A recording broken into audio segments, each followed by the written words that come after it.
श्यामा जो है और केशव जो है, उनके मन में अब क्या होने लगा था कि जो चिड़िया जो है उसके देखने के लिए, उसके अंडे देखने के लिए उनके मन में बेचैनी हो रही थी। तब ये अगला परिच्छेद।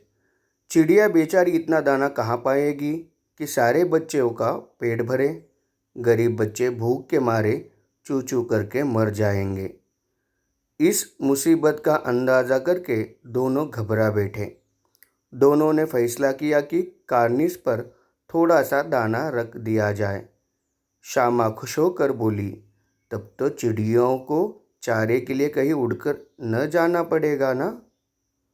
केशव ने कहा, नहीं, तब क्यों जाएंगे। श्यामा ने कहा, क्यों भैया, बच्चों को धूप न लगती होगी। केशव का ध्यान इस तकलीफ की तरफ न गया था। बोला, ज़रूर तकलीफ़ हो रही होगी। बेचारे प्यास के मारे तड़पते होंगे।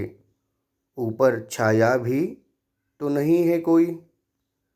तो देखो, श्यामा और केशव जो हैं वो पिछले परिचय में जो हमने देखा था, देखो 2-4 दिन गुजर गए। दोनों बच्चों की जिज्ञासा दिन ब दिन बढ़ती गई। अंडे देखने के लिए वो अधीर हो उठे थे। उन्होंने अनुमान लगाया कि बच्चे निकल गए होंगे और बच्चे के सारे सवाल जो है, बच्चों के मन में जो आते हैं वो सारे सवाल उनके सामने खड़े हो गए थे। अब इस परिच्छेद में क्या है कि चिड़िया बेचारी इतना दाना कहाँ से लाएगी, कि चिड़िया जो है वो बेचारी अभी इतना दाना कहाँ से लाएगी, जो बच्चे जो है अंडे से निकलने वाले उनके लिए, उनके खुद के लिए इतना सारा दाना वो कहाँ से लाएगी। और ये बच्चे जो है बेचारे भूख के मारे मर जाएंगे। गरीब भूखे बच्चे भूख के मारे चू चू करके मर जाएंगे। इस मुसीबत का अंदाज़ा करके दोनों क्या हो गए, घबरा बैठे। दोनों को डर लगा कि यदि उन्हें दाना नहीं मिला, खाने के लिए नहीं मिला, तो वो क्या हो जाएंगे, मर जाएंगे। तो फिर इसलिए दोनों ने फैसला किया कि कार्निस पर क्या रखा जाए, थोड़ा सा दाना रखा जाए, ताकि ये जो चिड़िया जो है उन्हें दाना लाने के लिए कहीं जाने की ज़रूरत ना हो।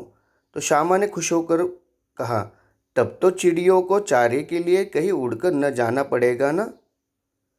यदि हम उनके लिए दाना रख देंगे, वहाँ खाने के लिए थोड़ा सा दाना रख देंगे, तो चिड़ियों को कहीं उड़कर जाने की ज़रूरत ही नहीं होगी ना। केशव ने कहा, नहीं, तब क्यों जाएगी। यदि हमने दाना रख दिया खाने के लिए तो वो क्यों जाएगी। श्यामा ने कहा, क्यों भैया, बच्चों को धूप न लगती होगी। ये जो बच्चे हैं इन्हें धूप नहीं लगती होगी। केशव का ध्यान इस तकलीफ की तरफ गया ही नहीं था। उसने कभी इस बारे में सोचा ही नहीं था। बोला, ज़रूर तकलीफ़ हो रही होगी। बेचारे प्यास के मारे तड़पते होंगे। ऊपर छाया भी तो कोई नहीं है। तो केशव को इस तकलीफ़ की तरफ ध्यान नहीं था केशव का। लेकिन श्यामा ने जैसे ही बताया तो केशव उस बारे में सोचने लगा। अगला परिच्छेद जो है, आखिर यही फैसला हुआ कि शाम घोंसले के ऊपर कपड़े की छत बना देनी चाहिए। आखिर उन दोनों ने क्या फैसला किया कि ये जो अंडे जो है उसमें से जो बच्चे निकलेंगे उनको धूप लगेगी। तो इसलिए क्या किया जाए कि घोंसले के ऊपर एक छत बना दी जाए। पानी की प्याली, थोड़े से चावल रख देने का प्रस्ताव भी उन्होंने स्वीकृत कर लिया।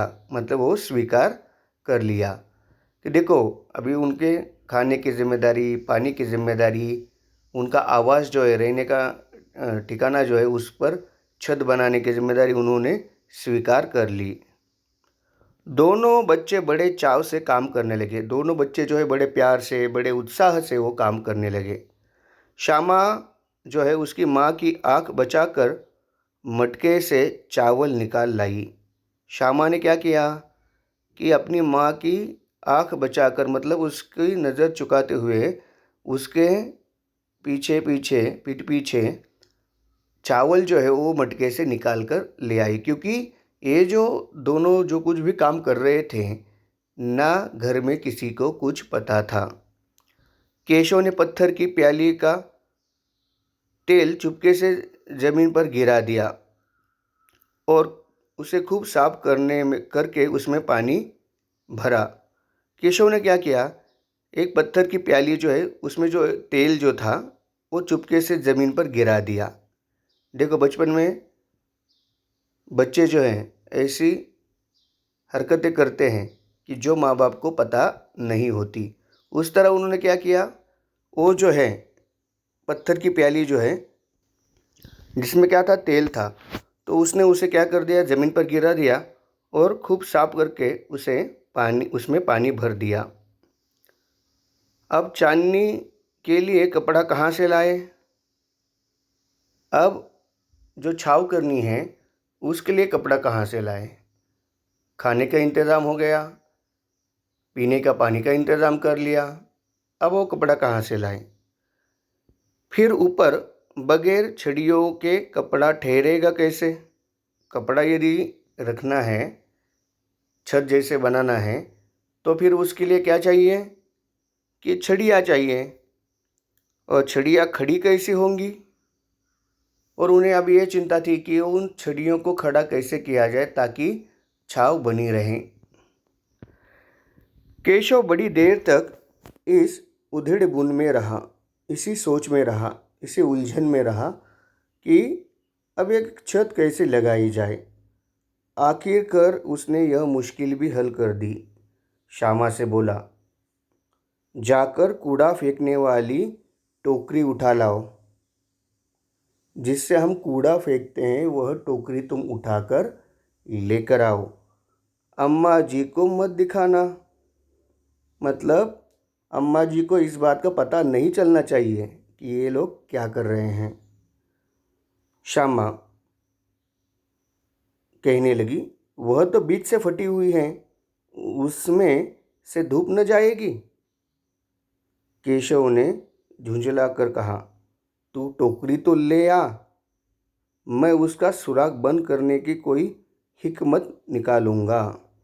वो कहने लगा कि तुम टोकरी तो लेकर आओ, उसमें जो सुराख हैं, जो छेद हैं, उसमें बंद करने की कोई मैं हिकमत निकालूंगा, कोई ना कोई उपाय जो है मैं निकाल लूँगा, उसका कोई ना कोई हल मैं निकाल लूँगा। इस तरह दोनों बच्चे जो हैं उन्होंने पीने का पानी का इंतज़ाम किया, खाने का इंतज़ाम किया और उसके ऊपर छत बनाने के लिए उन्होंने भी इंतज़ाम कर लिया।